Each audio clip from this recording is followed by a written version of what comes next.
Number 10. Captain Marvel. In the comic book Avengers issue 197, published in 1980, Carol Danvers, who is then known as Miss Marvel, discovers that she is pregnant. However, she has no recollection of how it happened, and the baby grows at an alarming rate. Shortly after that, in Avengers issue 200, Carol gives birth to the baby, who also grows up at an alarming rate, and names himself Marcus. The Avengers seem excited about the birth, despite the bizarre circumstances of it, and Carol is made to feel like she is basically overreacting by not sharing in their enthusiasm and excitement for her. As Marcus grows, it is revealed that he is actually the son of Immortus, a ruler of Limbo, not Magic's Limbo, but a different Limbo. Immortus, by the way, is one of the alternate timeline incarnations of Kang the Conqueror. Immortus had impregnated a woman he had plucked from time, Marcus's mother, and Marcus was trapped in Limbo until he could be born on Earth. Marcus had basically brought Carol to Limbo, specifically mentioning that she actually reminded him of his mother, a little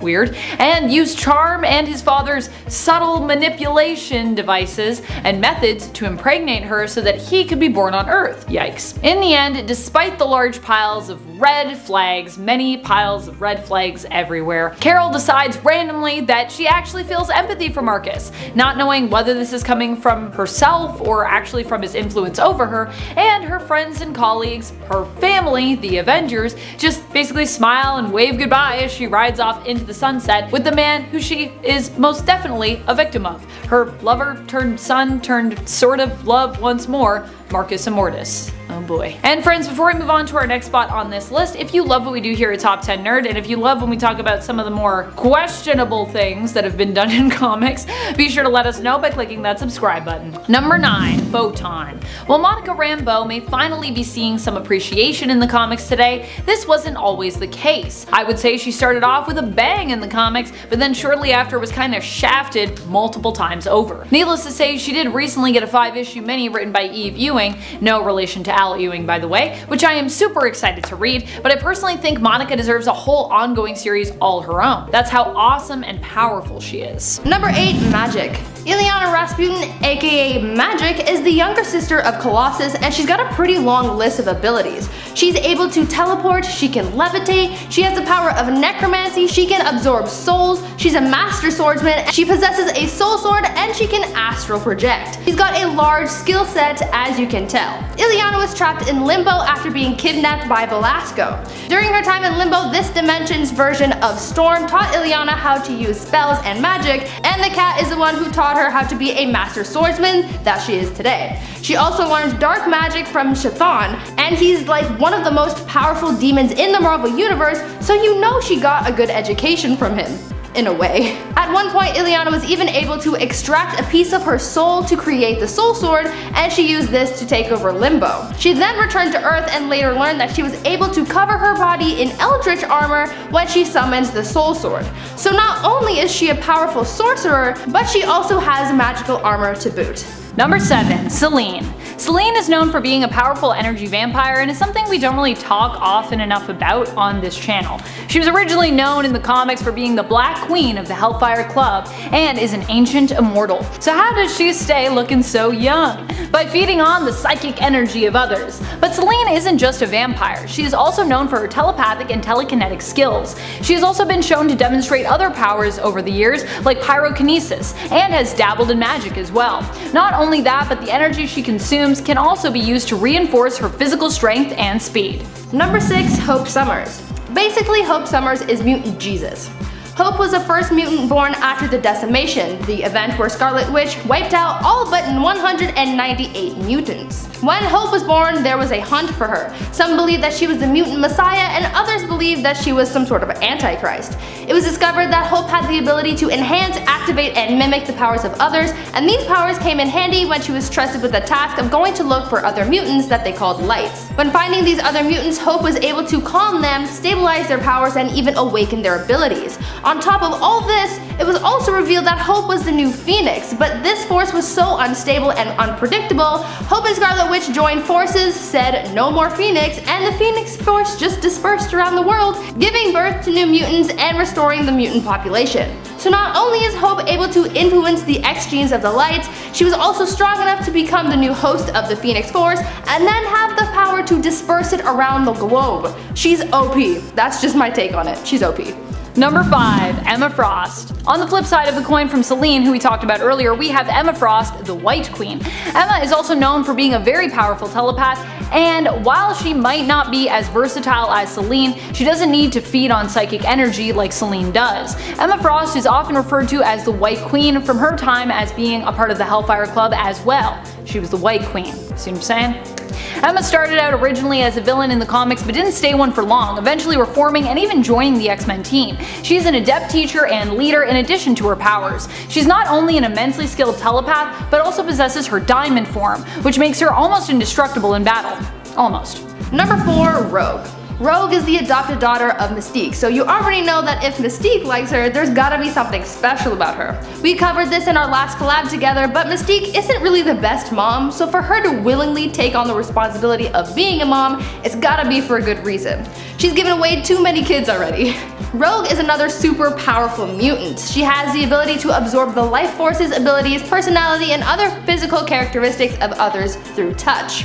She also had superhuman strength during the period of time that she had absorbed Carol Danvers' powers and personality within her. Now just think about how OP that is. Not only does Rogue have the ability to take the powers of others, but in certain scenarios she's also able to tap into the stolen abilities and use them against her opponent. This happened a lot while she had Carol Danvers still inside her, because not only was she able to tap into her abilities, but Carol was also able to take over Rogue's body in a way when Rogue was unconscious or under a lot of stress. So that's pretty powerful if you ask me. Also, a little side fact for ya, Mystique would have actually been Rogue's biological mom if the character's creator Chris Claremont hadn't left Marvel in 1991. So there you go. Number 3, Storm. Storm is referred to as a goddess for a good reason. She is a mighty hero who wields influential power over the elements. While this doesn't seem to be a power that Thor often reaches for in the comics, despite also possessing that, Storm does not shy away from using her mutant gifts against her enemy. When fighting Storm, you'll want to watch out, as it is easy for her to call down a bolt of lightning to strike you at any point. As a child, she also possessed a fear of small spaces, known as claustrophobia. In the past, when this fear has been evoked, like when Doom encased her in a form-fitting metal shell, Storm has also been shown to tap into the full potential of her powers, creating storms massive enough to envelop the whole planet.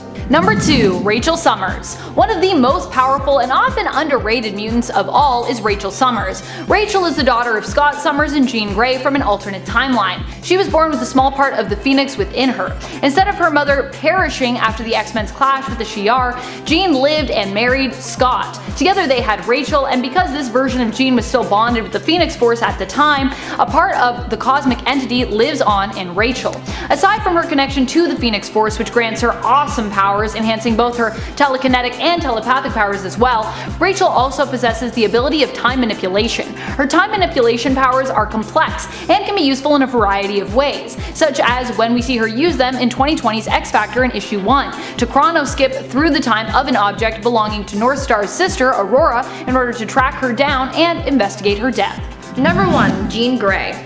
Jean Grey is probably one of the most, or even the most powerful mutants, simply because of her ability to control the Phoenix Force. Going from being X-Men's weakest member to being its strongest, Marvel Girl died, and like a phoenix was reborn as well, Phoenix. In the Uncanny X-Men issues 101 to 108, also known as the Phoenix Saga, we watched as Jean became the powerful mutant Phoenix, and then in Uncanny X-Men 129 to 138, we saw her evolve into Dark Phoenix. The Phoenix Force is the sum of all life in the universe, and it takes hosts through time, so this thing is already pretty damn powerful. But things get cranked up a few notches when Phoenix is corrupted by evil, taking on the new Dark Phoenix persona. In this state, she consumes a star and 5 billion people on a nearby planet. Now if that doesn't scream all-powerful being, then I don't know, man. Ultimately, Jean's personality, buried way down there, manages to take control, and the Phoenix ends up dying by suicide. Again, even when she's not technically the all-powerful Phoenix,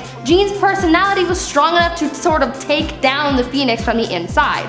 Also, after her death, she was in the white hot room. Death told Jean that because her spirit was most closely carved from the Phoenix, that she was destined to take on the Phoenix Force. Obviously, it takes a very strong person to be considered a perfect fit for the Phoenix. Number 10. Spiderling. Also known as Anna May Parker, she first appeared in 2015 in Spider-Man's Renew Your Vows storyline as part of the Secret Wars event. She is the daughter of Peter Parker and Mary Jane. When the multiverse is destroyed by incursions and recreated as Battleworld, she finds herself living in a domain known as the Regency. This place is dominated by Regent, an evil mastermind on a mission to eliminate all superheroes and steal their powers. Growing up, she develops spider powers of her own, causing her parents to fear that she will one day be hunted. She actually is hunted down later and kidnapped by Venom, who recently escaped from prison. The epic confrontation that follows ends with Spider-Man bringing a burning building crashing down on Venom, presumably killing him.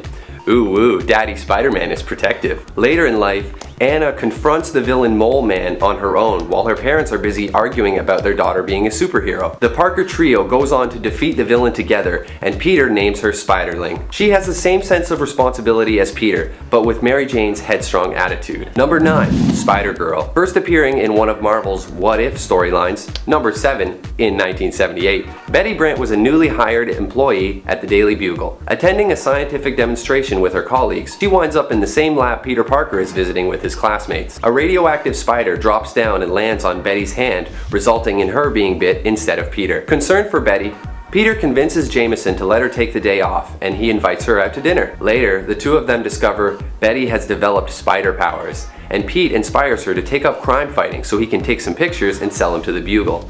Jameson, of course, only uses the photos to start a smear campaign about Spider-Girl being a menace. The two later fail to stop a burglar, who goes on to kill Peter's Uncle Ben. Betty is horrified by this and resolves to abandon her identity as Spider-Girl. Number 8. Hela. Hela is, as she sounds, the ruler of Hell. As Guardian Hell anyways. She's implied to be the daughter of Loki in the comics, though in the MCU her origins were changed to make her the firstborn secret daughter of Odin, who was imprisoned for being such a big lover of death and war after her dad decided it was basically time to make peace with the other realms instead. It's also believed that Hela is actually part giantess as well, which means that she is generally depicted as being quite tall and imposing, even without her awesome headpiece, or without her magical abilities. She's also an interesting villain of the Marvel Universe, as she sometimes works against Thor, and at other times actually plays the role of ally and partner to him. Hela more recently in the comics was teaming up with Thanos, whom she was trying to win the favor of, and the two of them were also kind of like an item in the comics. Number 7. She-Hulk. She-Hulk is one of the strongest there is in the Marvel Universe. She is Jennifer Walters, cousin to Bruce Banner, who found herself able to transform into a jade giantess following an emergency blood transfusion that she received from her cousin. Jennifer specialized in criminal law and ended up being targeted as a result, shot in her driveway. Bruce managed to rig up a blood transfusion by breaking into a doctor's office. Jennifer now specializes as well in superhuman cases, often representing various heroes from the superhuman community. While she is powerful just even as a lawyer, she is also exceptionally strong as a hero in her own right. At one point she was blasted with so much gamma radiation that she was even considered to be potentially stronger than her cousin for a time. While Jen has turned grey in the past and has also become a massive green behemoth, she is now back in a more classic form, resembling her early appearances when it comes to her look as She-Hulk. Number 6. Captain Marvel. Captain Marvel is Carol Danvers. Originally, Carol Danvers worked as Chief of State for NASA. It was there that she would meet the Kree-born hero Captain Mar-Vell, who was posing as a human scientist. When she ended up being saved by Mar-Vell when the Psyche Magnetron exploded, their DNA was combined, due to Carol wishing to be like him, and she in her own right became a hero. Although we'd later learn that Carol herself was also part Kree, as her mother was actually Mari-El, a Kree woman.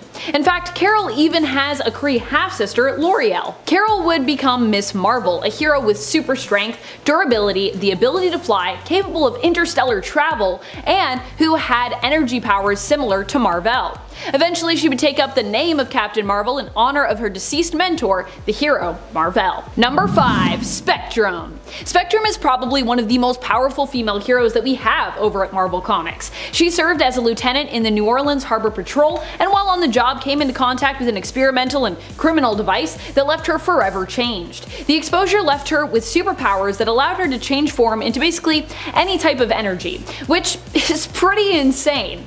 Monica Rambeau would go on to join the Avengers and even for a short time act as the team's leader. Monica has had many different names over the years, including Captain Marvel. In fact, she took up the mantle of Captain Marvel before Carol did, but ended up surrendering it to the original Mar-Vell's son so that he could use it. And then later on, of course, Carol would end up getting it. We've also known her as Photon, but currently she goes by Spectrum. Honestly, I really like the name Spectrum. I feel like it makes sense, because it's like, you know, she's got all the energies, it's a spectrum, get it?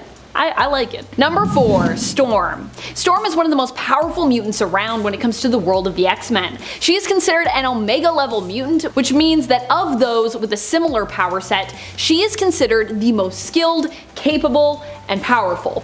Storm's abilities allow her to control the weather, not just creating storms, but being a master of all different elements within the spectrum of weather. Beyond that though, Storm is also a powerful person. Aurora Monroe is an amazingly skilled and deadly fighter who you probably wouldn't even want to face even if she wasn't using her powers. Aside from that, Storm is also an inspirational and motivational leader. She recently served on Captain Kate Pryde's team of Marauders, mainly because she wanted to keep a close eye on her friend and once protege Kitty, but has now moved on to become the ruler and regent of planet Arakko, formerly Mars, its own primarily mutant inhabited planet, as she should be. Storm is definitely one of those people that was like born to be like a leader and a ruler. And fun fact, Storm is also a goddess as well, so basically she's got all the things. She can do it all. Number 3. Jean Grey. Jean Grey usually takes our top spot when it comes to our most powerful lists, but I think on a list like this, spot 3 isn't too bad. Typically her power gains respect amongst comic book fans because she is considered the host of the Phoenix Force. Although it should be noted that right now in the comics, Jean is not Phoenix. Maya Lopez, aka Echo, is. Jean Grey, however, is still one of the most iconic heroes to have been bonded with the Phoenix Force. She has both been a powerful force of good and a force of evil when merged with it, either being known as Phoenix or Dark Phoenix. Even without the Phoenix Force though, Jean is considered to be an Omega level mutant in regards to her telepathic skills, and an extremely capable and gifted telekinetic as well, possibly one of the most powerful psionic mutants on the planet Earth, and perhaps even within the universe or the multiverse. Number 2. Nemesis. Nemesis is a pretty cool and niche character who has only made a few appearances in the comics. She was said to have been the first being in all of existence. She made the first beings out of a piece of herself, but finding them kinda evil and pretty much displeased with them, she decided to destroy them. Choosing to end her existence due to her loneliness, Nemesis ceased to be, using her own self to create both reality and the Infinity Gems. She came back into being once more when the gems were brought together again. They merged along with Loki the Trickster God and Circe of the Eternals, who both had brought the final gems together to recreate Nemesis. Number 1. Lady Death. Lady Death is one of the most powerful forces in all of Marvel. I mean, what could be more powerful than that which comes for all of us? The inevitable death. Lady Death is the physical embodiment of death, and indeed she represents that area of the cycle of life. As Death, she basically rules over all living things, which in turn will die. Lady Death in the comics is known for being the love interest of Thanos, who apparently does a whole lot of killing just to try and like turn her head, hoping to win her favor. But there are also others out there who idolize Death as well, such as Deadpool, who even at one point was considered so beloved by her that Thanos cursed him so that Wade could never die, thereby preventing him from ever getting to be with Death. Sad. Number 10. Enchantress. Enchantress is considered to be one of the greatest magic users in Asgard. She is a villainous woman who often plots against Thor Odinson, although sometimes plots against him because she maybe has a huge crush on him. In fact, there are multiple realities where Amora and Thor actually end up together, even having children in some realities, and in many of these alternate worlds, the villain and hero actually make a pretty good pairing. Enchantress is not just a gifted and skilled magic user who can use her powers to do all sorts of things, but she is also a fairly formidable physical opponent as well, as she is also of Asgard. Number 9. Scarlet Witch. Scarlet Witch is obviously one of my all-time favorite heroes and characters in the Marvel Universe. I love Wanda. Wanda Maximoff in the comics was originally a villain belonging to the Brotherhood of Evil Mutants, but would later end up joining the Avengers. And she was never really too happy about being part of the Brotherhood of Evil Mutants. Both her and her brother Quicksilver mainly seemed to stay because they felt they owed Magneto, the master of magnetism and leader of the group, their lives. He had seemingly saved them both, and so they were basically indebted to him. Eventually, they would learn that Magneto was also their father, but then later on, Wanda would learn that although Quicksilver was indeed her brother, Magneto was actually not their father at all. It had apparently all been a trick of the High Evolutionaries' doing. Still, many of Wanda's most astounding feats are tied to this fake family, with her even at one point warping reality and giving her father the perfect family life, allowing him to become the ruler of a mutant civilization during House of M. Number 8. Rogue. So, I'm not going to lie, I actually love Rogue's weakness. Former weakness now, I guess. Rogue was one of my favorite characters growing up, and I think what I loved about her so much was the tragedy of her story and her powers. But what's even more, I love the way that Rogue overcame them in the comics. Still, in overcoming her fears to gain full control over her powers, Rogue actually became kinda harder to write, I think. She's just honestly too powerful. This is why I feel like we don't get as many Rogue-focused stories these days in the comics. Sure, she and Gambit have their team-up series going on, but I was really hoping for a Rogue solo story during the days of Krakoa. Jonathan Hickman planned to write one, but ultimately decided against it when he agreed to hand over creative control to his X-Men team, as opposed to staying in charge of the main plot of the Krakoa era as the head of X-Desk. I still really want that Hickman Rogue story, and I'm hoping that we get it, because yeah, I feel like there's so much more we could do with Rogue in the comics. Number 7. Jean Grey. Despite being written as a powerhouse in the comics, Jean has a long history of weird choices being made for her character. And also initially she was basically just written to be a damsel in distress for a lot of the early days of the X-Men. She has constantly been killed off, in some cases to advance the story of her male heroic counterparts, whether that be motivating them to take some action or simply kind of freeing them from their romantic obligation to her. Number 6. Wasp. Janet Van Dyne. In the Ultimate Universe, Janet wasn't treated very well, but I'd also argue in the main continuity, Janet has had it, honestly, pretty rough. Initially, she was kind of like the sidekick to Ant-Man, and then it was revealed that he was not mentally stable, meaning that Janet, as his wife, had to put up with a lot, considering that Hank was later believed to be undiagnosed bipolar. Not blaming Hank for his own mental illness here, but just acknowledging that as a result, Janet had a lot that she had to live with as his partner and cope with. Eventually, the two do divorce, and then from a hero's perspective, Janet kind of slowly starts to fade away as Hank becomes less and less relevant. Number 5. Iska the Unbeaten. Iska is a super interesting character. On one hand, she's extremely powerful and can never lose. She can even potentially have her power utilized to manipulate the stakes of other competitions that she is pulled into herself. However, this also implies that there are times when she has zero control over her powers, in the sense that she cannot influence the result of an unbalanced battle. In fact, her powers will pull her to serve the side that will be victorious, regardless of whether or not she wants to, in terms of what her mind or her heart says to her. This means that Iska has been forced to turn her back on her own people, the mutants of Arakko, more than once. She's also had to fight against her own family and colleagues before as a result. Although the one thing she can control at times is how she fights in a battle, which I think is interesting. Meaning if she has the option, she can basically try to fight others involved as opposed to those that she's close to. Despite the fact that she has done her best by choosing her opponents to help mitigate how she might be used to turn the tide in a battle, she still is sometimes painted unfairly, I would say, as a villain, when really she is a strong warrior who simply sometimes has no say in terms of her allegiances thanks to her powers. I really hope we get to see more of her and get to dive more into how being forced to turn on her allies at times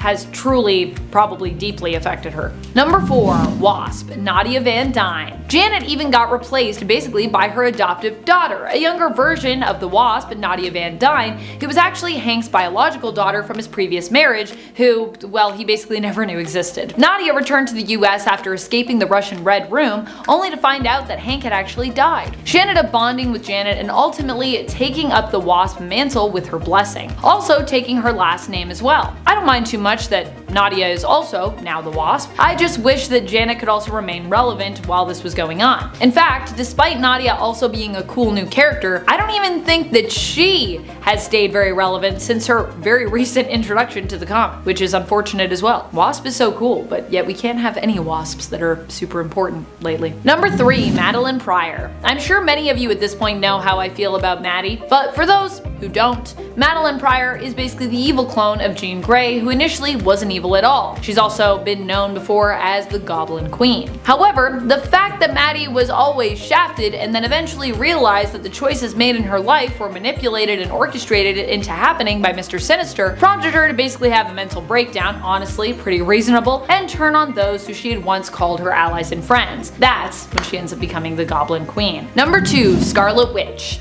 M-Day has to have been one of the worst moments in mutant history. M-Day happened in 2005 in the comics as a result of Scarlet Witch striking out at mutant kind after the events of House of M, where she attempted to create a reality where many heroes were happy, but after learning of its falseness, was once again rejected by all those she had actually tried to help here. Pretty devastating, especially when, while Wanda was warping reality here, she was doing so in an effort to not only defend herself, but also make herself and all of her friends happy. In fact, I would argue her friends and teammates, the Avengers, were somewhat, and in fact I would say just full on, complicit in what happened, since they never really reached out to Wanda to try and help her when she was struggling emotionally, prompting her to warp reality, which ultimately led to her wiping out almost all mutants during M-Day. And if you don't believe me that that is the case, I mean there's literally an alternate reality where if Jessica Jones was there, pretty much none of this would have happened, so yeah. M-Day happened mainly because Wanda was striking out at her believed to be father at the time, Magneto, who she claimed loved mutant kind more than he did his own family. Wanda said the words "no more mutants," and with that small utterance,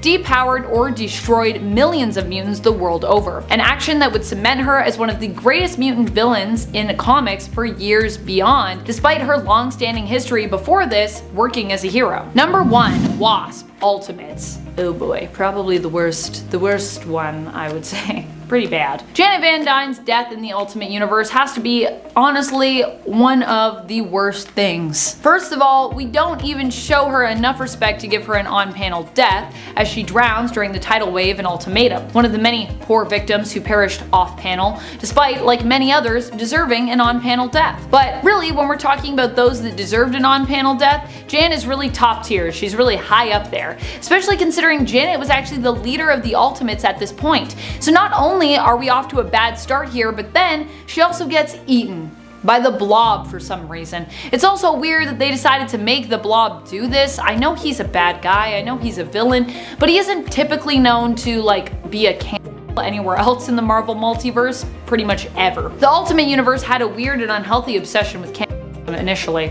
At least, it felt like. Number 10, Sapphire Styx. Sapphire Styx was a mutant villain powerful enough to turn Wolverine unconscious with her life-threatening powers. Her abilities allow her to steal the energy and life force of those she makes physical contact with, typically through kissing them. Kind of like Rogue, but without the power and memory absorption, and if she leaned into the harmful elements of her powers a little more. Sapphire did just that, and it is implied that she has been able to stay healthy and young for hundreds of years using her mutant ability. I love when we have like mutant vampirism. I love those powers. It's also believed she is powerful enough that she could use her mutant ability to kill her victims depending on her target's power level and resistance, of course. In the end, she was defeated and killed by Psylocke, who used her powers to avenge all the souls that Sapphire had ever drained, shattering her. Psylocke then used Sapphire's soul energy to rebuild her own body, becoming Betsy once more. Number 9, Knockout. Knockout has only made a few appearances in the comics since her first appearance in the 90s, but she is still a pretty deadly female villain and is super badass. She has worked within both the villainous supergroup of the Femizons and the Femme Fatales. More recently, she was seen once again fighting alongside the Femme Fatales. Knockout is a mutant whose powers are enhanced strength, endurance, and durability. She's a skilled enough fighter that she was able to make quick work of Mutant Rogue when she faced her briefly in Hunt for Wolverine, Mystery in Madripoor. Number 8, Emma Frost. Emma Frost is only ranking so low on the list because she is a reformed villain now in the comics, but that doesn't mean that she is any less deadly now that she is a hero. As a villain, she managed to swap bodies with Storm and infiltrate the X-Men. As a mutant and a person, Emma is so skilled and so badass that she even manages to use other mutant skills better than even they can. Like when she swapped bodies with Iceman and showed him up. Beyond that though, even just as a woman, not even considering her especially strong diamond form or masterful telepathic powers, Emma is pretty remarkable and dangerous. She's just a powerhouse who knows how to bargain when it comes to business dealings and relishes the power she wields as the White Queen of the Hellfire Trading Company, and formerly the Hellfire Club, because that's what the trading company used to be. But anyways, now the Hellfire Club is a bunch of kids that are villains, so modern time comics. Number 7, Mind Blast. We are going back to the femme fatales for a little bit here. This member of the team was actually first introduced in the 90s in Amazing Spider-Man issue 340. She is not only a mutant but also a cyborg. Her mutant powers grant telekinetic abilities which she can use to fly and manipulate other objects. In addition, she also possesses the power of telepathy via her cybernetic enhancements, which grant her telepathic shielding and allow her to create quite convincing psychic illusions. Convincing enough to lure some of the X-Men, including Psylocke, into a trap. Which in my mind, if you're tricking Psylocke with like telepathic illusions, you're pretty good. Number 6, Elektra. Elektra is one of the most skilled and dangerous women out there, both when she's acting as a villain and when she's acting even as a hero. Like Emma, she also ranks a little bit lower due to the fact that she is currently attempting to prove she can be good and operating under the codename Daredevil. So not super villainous right now. However, part of the appeal with Elektra is while an ally to Daredevil, she has never been completely good and in general is considered as more being a villain than a hero.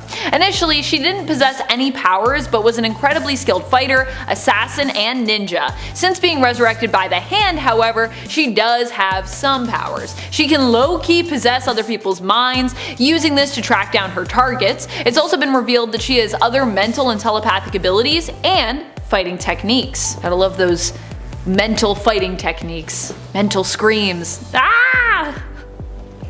This is why I should never get any kind of sonic scream, because I would just sound ridiculous.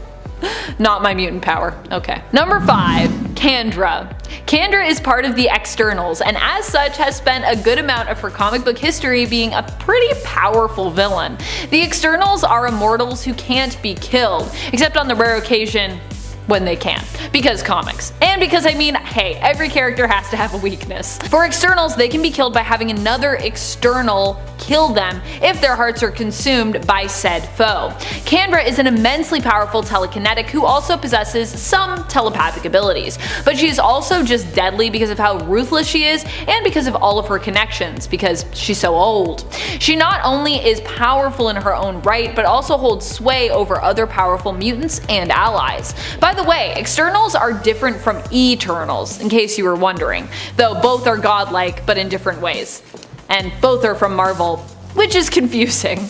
But yeah, Externals, Eternals. Number 4, Veranke. Queen Veranke is the main antagonist of the Secret Invasion storyline. Disguised as Spider-Woman, she, along with many of her undercover Skrulls, managed to infiltrate and, in secret, invade Earth.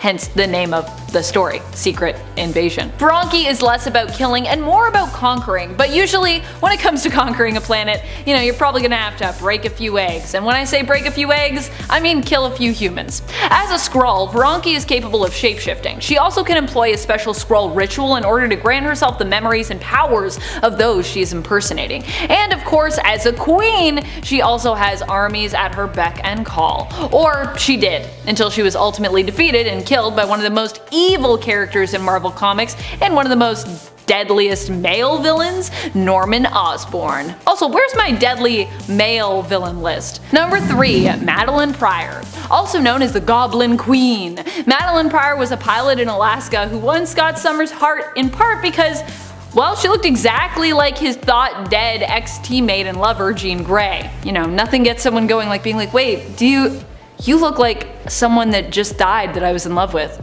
Oh, I'm so into this. I'd be like, I'm so traumatized by you, I definitely don't want to be around you. But hey, to each their own. It was later revealed to comic readers and Maddie herself after she married Scott and had a child with him that she was in fact Jean's clone, created using a piece of the Phoenix Force by Mr. Sinister, as part of a plot to create the perfect mutant, her son, baby Christopher, who'd grow up to become Nathan Summers, aka Cable. Mr. Sinister intended to steal the baby for himself and then destroy Maddie, having no further need for her. That's so rude. When she discovered she was Jean's clone and that Sinister was her creator, she ended up suffering from a mental break that in essence turned her evil. She made a pact with a demon and planned on sacrificing her son and other children in order to gain power, but ended up being stopped by the X-Factor and the X-Men teams. She has been thought dead, and actually dead, a few times in the comics, and made a recent return in 2020's Hellion series. And then we all realized, oh yeah, we totally forgot that Madeline Pryor is still alive and has been for a while.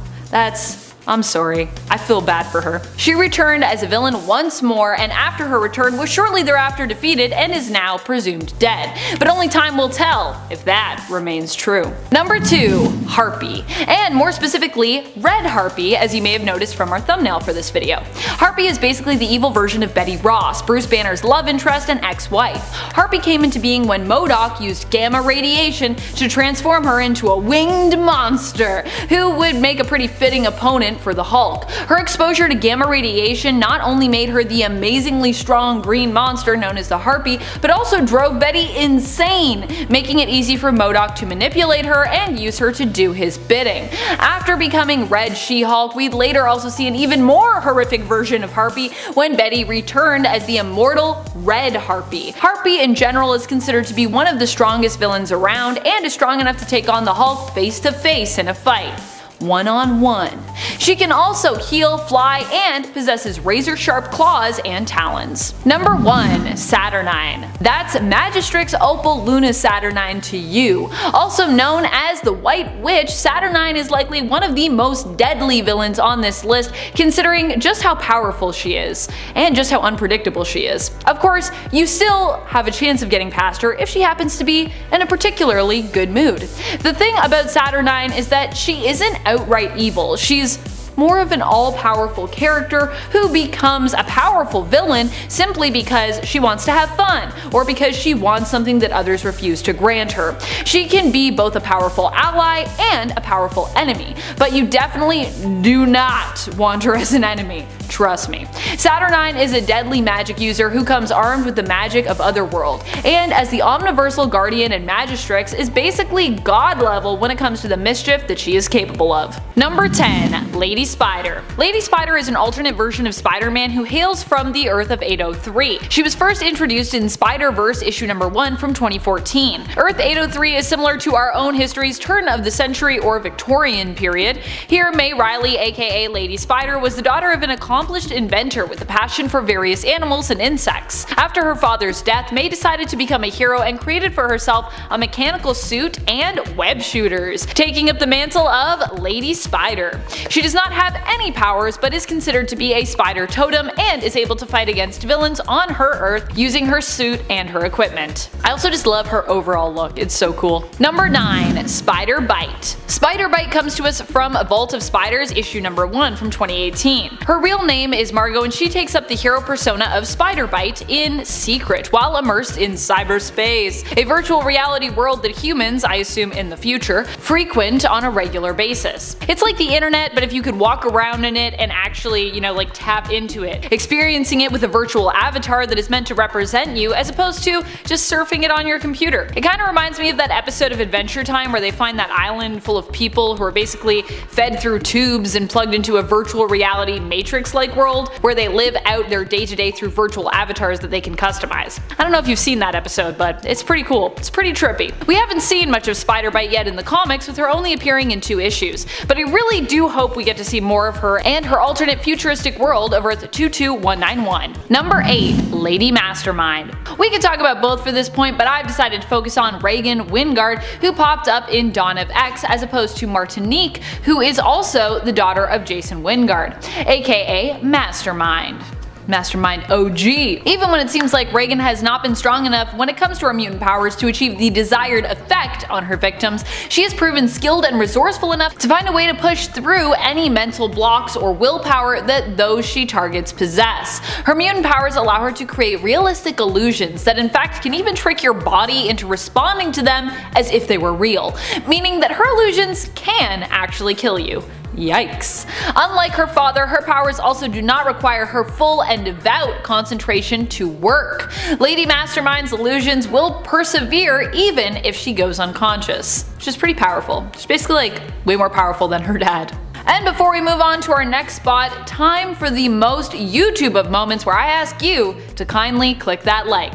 Pretty please? Number 7. Yelena Belova. Yelena Belova has always been the rival to Black Widow since way back when she was training in the Red Room Academy. She always aimed to be the best of the best and was driven crazy by her obsession to become the best operative out there. Belova at one point had her face swapped with Natasha's against her will, so that Nat could prove a point to her, basically that being a spy wasn't that great, to help convince her to come over to the good side of things, sort of. Belova will likely play a much less villainous role in the MCU, but in comics she has often been known as an antagonist to Black Widow. And she also has been Black Widow before. Although she is usually manipulated into being a villain, and the most evil thing about her is generally her competitiveness with Natasha, which we've already seen will be addressed in the Black Widow film, just based on the trailer. Belova has also acted as an ally to Natasha on occasion as well, despite the fact that she has lots of reasons to hate her. So yeah, it depends on what you're reading. She can be a villain, she can sort of be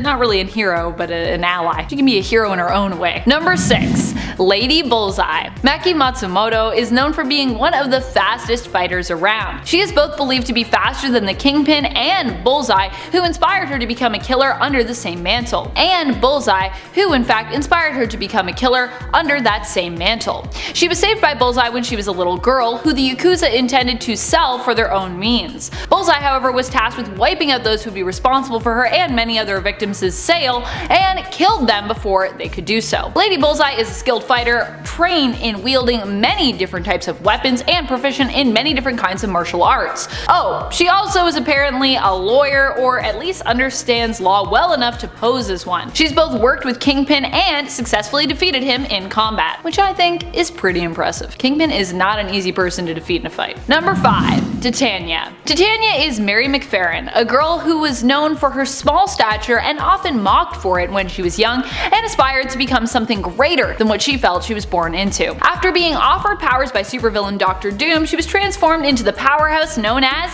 Titania. Titania has been shown to be skilled and strong enough to defeat a whole wheelhouse of powerful superheroes, including Luke Cage and Iron Fist, as well as The Thing and Mr. Fantastic. She's also kicked the butt of Johnny Storm, the Human Torch, is faster than a speeding bullet and Mjolnir itself, and can take a direct hit from the mythical hammer and be left completely unfazed by it. Now, some of this went on while her powers were boosted, admittedly, but either way, Titania is not a villain you'd want to face in a fistfight. I would not want to face her in a fistfight, because my face would get punched into the next, into the nega zone. I'd be gone. You'd have no face left. Yikes. Number 4. Madam Hydra. Madam Hydra has close ties to quite a few superheroes and other famous villains, and we also for a time have known her under the codename Viper, which is also very important indeed, given her obsession with snake venom, in addition to other toxins and poisons. Madam Hydra's legal name is Ophelia Sarkinson, and like her codename implies, she is often known for being a ruler of Hydra and as a member of their High Council. She has close ties to Jessica Drew's Spider-Woman, who she has fought against and also sought to re-recruit, Wolverine, whom she was married to, and obviously Captain America, because Hydra. So yeah. As I said, Madam Hydra is fond of poisons, toxins, and venoms, and as such generally employs them for use as weapons through projectiles and even her lipstick. She also possesses near toxin immunity, which she obtained through frequent and carefully measured exposure. I wish that was true. What if you had actually, isn't that kind of how allergies work? Can't you be exposed to them in small amounts and then you can overcome your allergy? I don't know if that's true, but that might be true. It might be science. Don't try that. if you're allergic to something and like you die. Don't do it though, because I think then it doesn't work. Number 3. Moonstone. Like many of the deadliest and most villainous women in Marvel, Moonstone is really just a woman looking to put herself before others. She's always out to get what she needs first, which generally makes her a villain. But there have been times when Karla Sofen has both posed as a hero and also truly tried to be a hero. She was part of Baron Zemo's Thunderbolts, built out of his Masters of Evil team, and rebranded and disguised as superheroes, following the apparent destruction of most of Earth's heroes by Onslaught. Following this, the Thunderbolts did attempt to truly become heroes under the leadership of Hawkeye, whom Karla started a relationship with. Moonstone was also the Miss Marvel equivalent to Norman Osborn's Dark Avengers team, acting far more villainously once more. She can manipulate gravity, making her super powerful and allowing her to basically augment much of her own abilities, including durability, strength, and speed. She can even turn herself invisible using her gravity manipulation, and she can teleport. Number 2. Mystique. One of the deadliest women out there when it comes to female villains has got to be my girl, Mystique. The best thing about Mystique too is she's really a relatable villain because a lot of times she's kind of just looking out for number 1, herself. Wow, did I just say she's relatable and then I talked about how selfish she was? I think people are all selfish to an extent, which is true. I think we are all selfish at times. And sometimes Mystique also just behaves evilly to look out for those she legitimately cares for, like her now dead wife Destiny and their adopted daughter Rogue, whether or not Rogue actually wants her help or protection. And so that is definitely relatable, I think. Looking out for other people, even sometimes when people are like, I don't want your help, and you're like, well, I'm still gonna help you because I love you. Her shape-shifting powers means that she can pose as pretty much anyone, and her skills in disguise and impersonation help to smooth over these appearances, allowing her to even move and act like those whom she adopts the identity of. Not only that, but Mystique is a skillful fighter and manipulator, so she's not someone you want to get on the bad side of. Trust me, other people have, and they have been backstabbed so many times, their back is basically like a knife block at this point. Yikes. Number 1. Hela. Hela is one of the most deadly villains when she wants to be. Like Mystique, Hela isn't always a villain. She's not inherently evil, but is capable of great evil if it is something that is needed for her to get what she needs or wants. As the ruler of Hell, she is immensely powerful when it comes to her magic and her physical strength as well. She's also a necromancer, being ruler of Hell, though she isn't someone who enjoys torturing the souls over which she rules or manipulating them into doing her bidding, unless, once again, it serves some greater purpose for her. Still, Hela is not someone you want to get on the bad side of, and more recently, as we've seen her ally herself with Thanos, we've seen an even more malevolent side of her. Number 10. Stained Glass Scarlet. Stained Glass Scarlet is a young god who came into existence following her own death. That is, following the death of her mortal self, Scarlet Fasanera. Scarlet had a tragic and rough life, filled with mistreatment by the men who she would have likely expected to trust the most. After her death in the same church where both her son and her husband also lost their lives, her story spread, gaining power. This power allowed Scarlet to return as a young goddess, who is connected to Moon Knight, seemingly immortal and possesses the ability to control glass. Number 9. Storm. While Storm might not be a god in the traditional sense, she was worshipped as a weather goddess for quite a while because of her abilities. And considering how powerful she is, and how much we all love her, I think we would all agree that she has more than earned her goddess status. When it comes to Storm's power levels, we have seen them spike to the point that the whole world was affected by her weather manipulation abilities. At the same time that this happened, as a reaction to her then claustrophobia, her power was also likened to that of the Phoenix, partially because it was so awesome and partially because it was so volatile. Over the years, Storm has gained more and more control over her powers and also healed from the trauma that caused her claustrophobia, meaning that she is pretty much in full control now. And she proved more recently in the comics during her battle against Tarn the Uncaring that she also doesn't need her mutant powers to be a deadly badass. Also, I feel like she's definitely in control of the ability to just manipulate weather on a planetary level, because we've seen her do that with Mars. At least I'm pretty sure she's done that on Mars.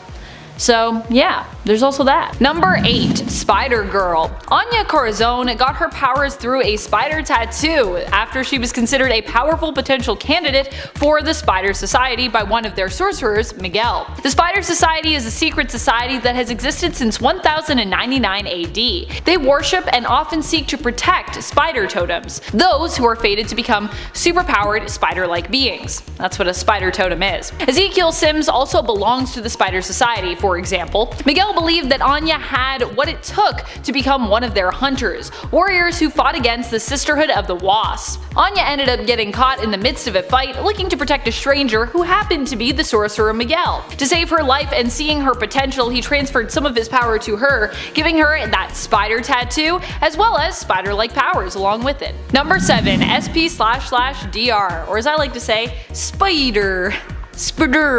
aka Penny Parker. You might recognize Penny from the first Into the Spider-Verse film. She was introduced there as a young girl who inherited her father's spider-like mech suit, SP/DR, Spider, after he died. As the suit was made based on her father's genetics, it was believed that Penny was the only one to carry on his work with the mech. She allowed the radioactive spider connected to the suit's CPU to bite her so that she could bond with and control the suit alongside it. Penny was created by Gerard Way and Jake Wyatt and made her first appearance in 2014 in Edge of the Spider-Verse issue number 5, before showing up in the film 4 years later in 2018. Number 6. Spider-Man. Spider-Man has to be one of my favorite all-time alternate characters in the history of Marvel. I just love that she became a full-fledged hero in her own right, and that she helped to defeat the Inheritors the second time around while also deciding to raise all of the then-made baby versions of them. If anyone could make sure they grow up to be good and kind instead of murderous spider totem devouring villains, it's Aunt May. Spider-Man hails from Earth 3123 and comes from What If issue number 23 originally, where we asked the question what would happen if Aunt May had been bitten by a radioactive spider in the place of her nephew Peter Parker. And to be clear, that is What If issue 23 from the 1977 series.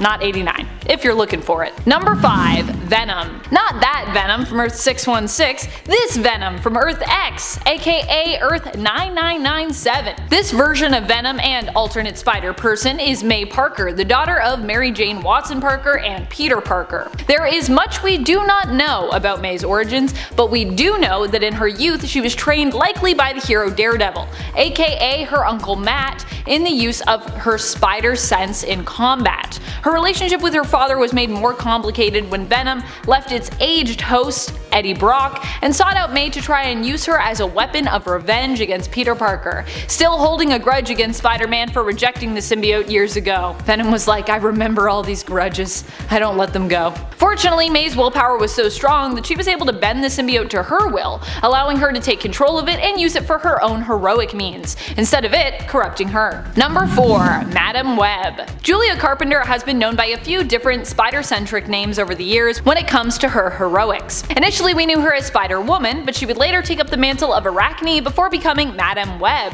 and receiving the precognitive and telepathic abilities of Cassandra Webb as she passed away. Julia Carpenter originally got her spider-like abilities when she was unknowingly experimented on. She had volunteered to be part of what she thought was a medical athletic-based study. However, in reality, the government was really experimenting on her to try and create their own superhero. Julia Carpenter also has a daughter named Rachel, though we haven't really seen her for a while in the comics. I hope she's doing okay. Number 3. Spider-Woman. Thank goodness not everyone on this list is known as Spider-Woman, because that would make it really confusing. Though this hero is someone that you would probably still associate with the name Spider-Girl, as it was a mantle she had for many years in the comics. However, May Parker, the daughter of Mary Jane Watson Parker and Peter Parker from Earth 982, is all grown up now, hence her taking on the mantle of Spider-Woman instead. May, nicknamed Mayday Parker, is the first child of MJ and Peter, but also has a clone, named April Parker, who joined the family as a stand-in cousin, and May also has a younger brother known as Ben. I always wondered if Peter just comes up with all the names for their kids, or what's going on there. I have to assume though that MJ must just really be on board with naming her kids after Peter's aunt and uncle, as in almost all alternate realities, that's what ends up happening. I don't even know. Does MJ just not want to name people after her family? I guess her family history is pretty like weird and dramatic, so maybe that's why. She has mixed feelings about her family members. Number 2. Ghost Spider. While Gwen Stacy might be dead and gone in the reality of Earth 616, on the reality of Earth 65, she was the one who received spider-like abilities,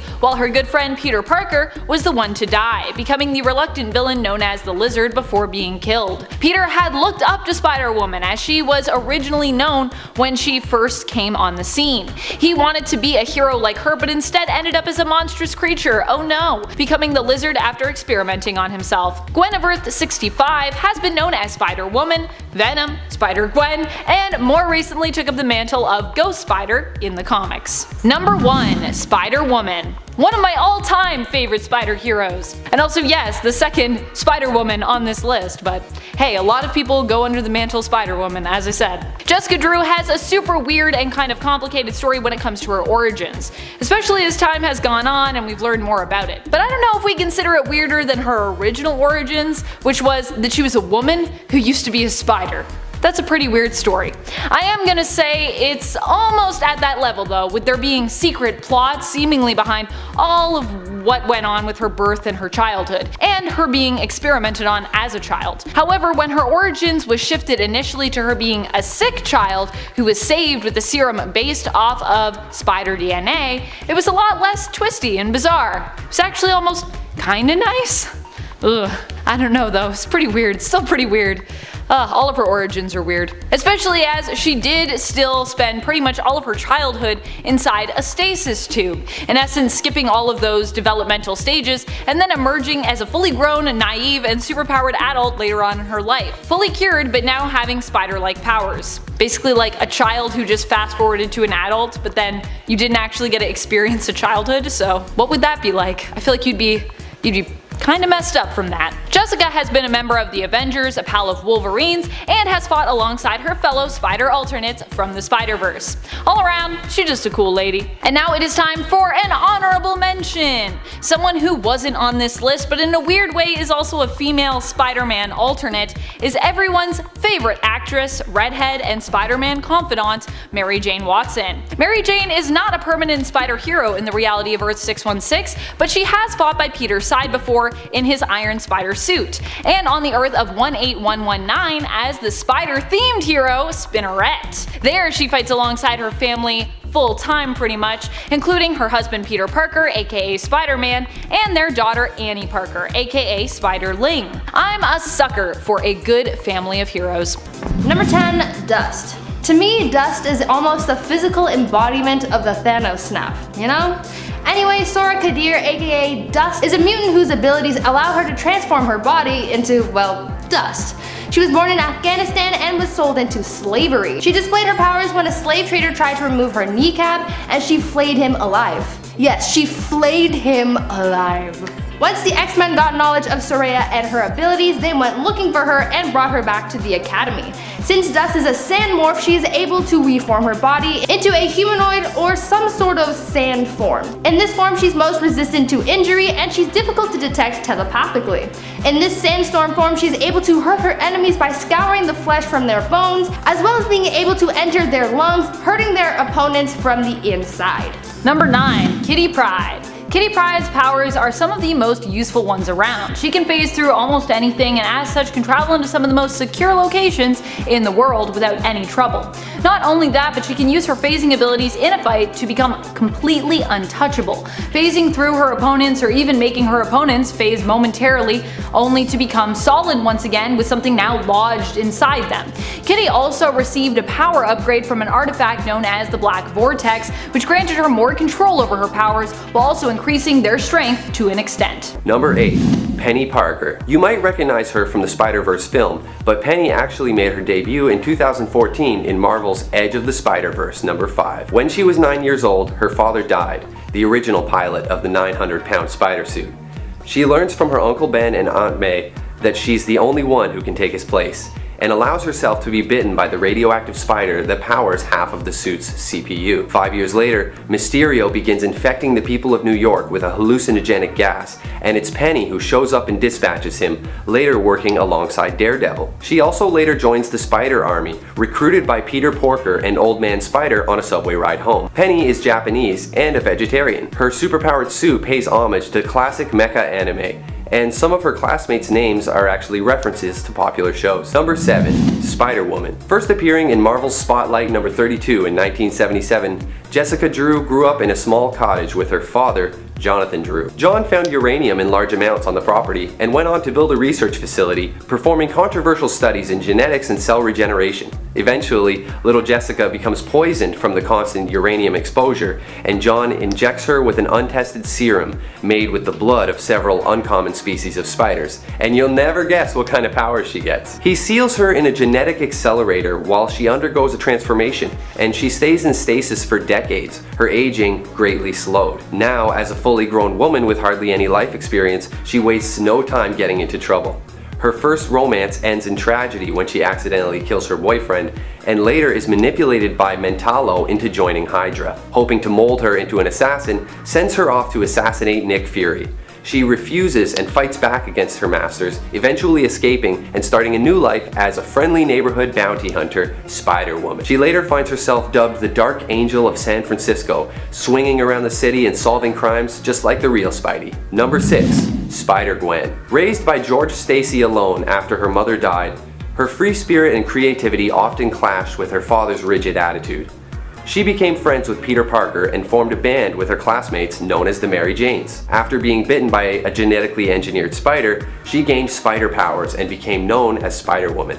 Peter Parker, desperate to be like his idol Spider-Woman, conducts an experiment on himself that turns him into a monstrous lizard-like beast, and Gwen winds up beating the snot out of him, resulting in his death. This leaves her branded a criminal by the city, and the guilt of Peter's death hangs heavy over her head.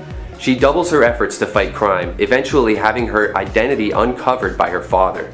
At one point, she travels to another universe and meets a version of Peter Parker that became the Goblin, overwhelmed by rage at not being able to save his universe's version of Gwen Stacy. She attempts to recruit him into the Spider Army, but he refuses. Later, when she reveals that she's actually an alternate Gwen Stacy, he sacrifices himself to save her like he wishes he could have in his own dimension. Number 5. Silk. First appearing in Amazing Spider-Man Volume 3 in 2014, Cindy Moon was born with an eidetic memory. At a scientific demonstration, the radioactive spider that gave Peter Parker his powers also bit her in the ankle. The first use of her powers was actually when she got home and accidentally webbed up her parents. She is then taken away by Ezekiel Sims, who locks her away to protect her from Morlun, the devourer of totems. He's on an interdimensional mission to basically kill every single version of Spider-Man. Good luck, am I right? So yeah, she's locked away in this tower with a whole bunch of books and tapes and stuff, and she stays there willingly to keep herself safe. Spider-Man finds out about this at some point, and he comes along to rescue her. She improvises a sweet costume made of webs, and the two immediately begin an intimate relationship. You can only imagine what a mess that would make. They make a pretty good team though, and later go up against Electro together. She once even saved Spider-Man from being unmasked by the Black Cat on live television. Number 4. May Parker. May is the daughter of Mary Jane and Peter in a future alternate universe. She first appeared in What If Volume 2, number 105. When Peter Parker loses a leg in an intense battle against Green Goblin, Spidey decides to focus more on being a father and decides to keep his past from his daughter. Unfortunately, she develops her own spider powers similar to his at the age of 15. She has a few adventures of her own before her parents discover her dual identity, but Pete and Mary Jane are supportive of her crime-fighting passion. She later goes on to help S.H.I.E.L.D. battle against Carnage, and once encounters a clone of herself. She later assists the Web Warriors and the Superior Spider Army. Number 3. Spider-Bitch. First appearing in Wolverine Volume 3, number 67 in 2008, she is technically Peter Parker's granddaughter, with her parents being Hawkeye and Tanya Parker.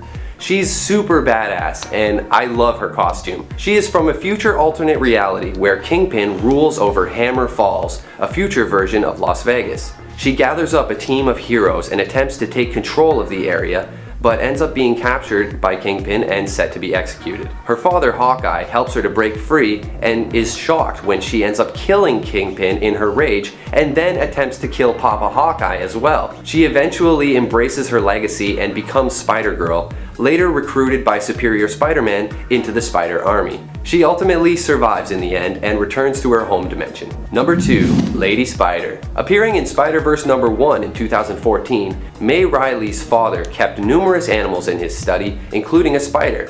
One day, May opened up the cage, believing the spider to be upset about being held captive, and she got bit. It was actually just a normal spider. Later on in life, her father dies and she builds a super suit with mechanical arms and mechanical web shooters, becoming the Lady Spider.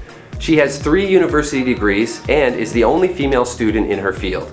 She first used her suit to rescue the mayor from Electro, and when the 6 men of the Sinistry arrive, led by Green Goblin, she holds them off, forcing them to retreat. And now number 1. Spider-Man. In Marvel's What If number 23, released in 1980, we meet the amazing Spider-Man, also known as Aunt May. When her nephew Peter Parker forgets his lunch at home, a concerned May Parker rushes off to a science demonstration to make sure he gets it. He's a growing boy. There, she is bitten by a radioactive spider, which gave her spider powers. I'm serious.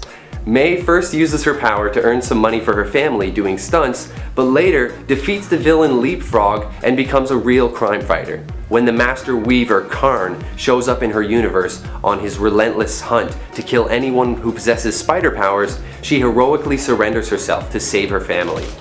Also known as Spider Lady, or sometimes just Granny, May is later recruited into the Spider Army during the Spider-Geddon event to battle against the Inheritors on the Marvel Prime universe.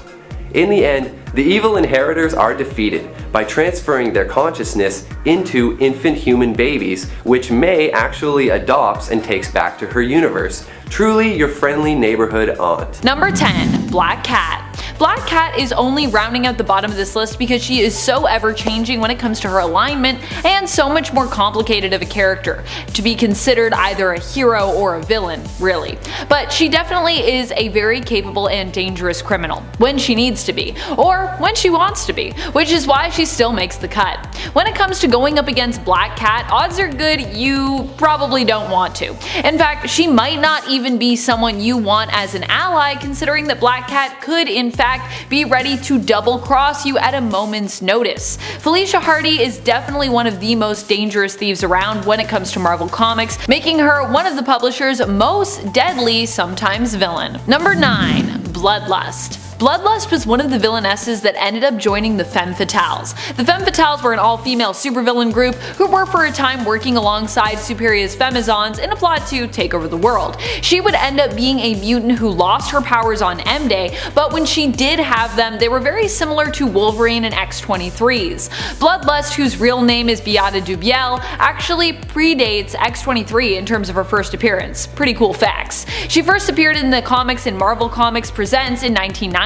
After she lost her powers though, she became a skilled assassin who fought with small, stiletto-like blades. Powered, Bloodlust was believed to be as strong and deadly as Wolverine. Depowered, she was still a skilled enough fighter to give Domino a run for her money. Number 8. Hera. Hera is a member of the Pantheon of Olympus. She is a Greek goddess who traditionally is associated in Greek mythology and belief with motherhood, family, childbirth, and marriage. In Marvel, she is likewise the wife of Zeus, but more recently in the comics, her and the other Olympians took a turn to become powerful villains. They were killed by the vengeful goddess Nyx and later returned as tyrannical and greedy gods who raised planets with a vengeance. In the end, they were defeated by the Guardians of the Galaxy, lost as Star-Lord was lost on the other side of reality. Eventually though, Star-Lord learned the Dark Olympians had escaped due to him using his elemental gun, where their power had been trapped and stored. They returned with him back to Earth and were more permanently defeated, at least so it seems, when they were seemingly killed by the Guardians, Hera included. She was squashed in the end by Groot. R.I.P. Hera. Number 7. Hela. Hela is the ruler of the Norse and Asgardian underworld. While in the MCU, we know her as Loki and Thor's mysterious sister, who was locked away in punishment for her continuous pursuit of war against Odin's wishes after he ultimately decided to kinda usher in an era of peace. In the comics' main continuity of Earth 616, she is not Thor's sister, but instead, she's his niece. That's right, the Hela of Earth 616 is believed to be one of Loki's children, his daughter. She ended up becoming the ruler of the underworld as was decreed by Odin. Though just because she isn't a shunned sister who seeks revenge on Asgard doesn't mean that she isn't a villain, and doesn't mean that she doesn't sometimes try to seek revenge on Asgard. Even on Earth 616, Hela is known for her generally villainous intentions, and there was even a prophecy when she was born warning that she would be a great danger to the other gods and goddesses of Asgard. Number 6. Enchantress. Amora the Enchantress is one of the most powerful magic users in the Marvel Universe, and also happens to be a goddess within the realm of Asgard. She has been known by many names other than Amora, including Idun and Idunna, but what she has symbolized has always remained the same. Enchantress is meant to be the symbol of the perfect female form, known for her beauty and charm, which allows her to bend others, especially men, to her will. It is because of her beauty that Enchantress was deemed the only one to pick the golden apples from Yggdrasil. Although her backstory and origin are steeped in lore and Norse mythology, in the comics most people know her mainly as a villainess, who often goes up against the hero Thor, among others. Number 5. Aegis. Aegis is one of the Proemil gods, who are known for being the oldest in the cosmos. They are believed to have come into existence right after the first Big Bang, and were possibly the first entities that existed after that. Although, to be honest with you, with gods and goddesses, it seems like a lot of groups claim to be the oldest or the first. Aegis was one member of the Proemil pantheon to become corrupted, seeking new purpose after she was no longer needed. Attempting to rise up with her fellow rebellious gods, she ended up imprisoned along with her peers by Galactus, and she remained there for many years, although she would eventually escape and would later perish. Her power was said to rival that of Galactus and his heralds combined. That's pretty powerful. Number 4. Phoenix. One of the most powerful entities in the cosmos is the Phoenix Force. While the Phoenix doesn't always take a female host, I would say that many of the Force's hosts have been female, especially if we're focusing on the more notable ones. Currently in the comics, the Phoenix Force is bonded to Echo, aka hero Maya Lopez, but its most well-known host is probably that of Marvel Girl, aka classic X-Men teammate Jean Grey. You might not think of Phoenix as a god either, but the entity has been worshipped both by some on planet Earth in the past and by the Shi'ar at one point. Number 3. Celestial Madonna. Celestials are known for being all-powerful and almost impossible to defeat or fight against. We got our first taste of just how ginormous and seemingly unstoppable they can be in Eternals when the team of heroes decided to stand together to prevent the Celestials from destroying Earth, which they had decided to defend as their home. Most Celestials tend to skew male or simply could be considered to be without gender, but Celestial Madonna is unique as she is one of the few featured Celestials to actually have a seemingly female form. Celestial Madonna has only appeared in a few issues, but she is a Celestial, so we can imagine that she must be one of the most powerful, probably female, gods or goddesses around in the Marvel Universe.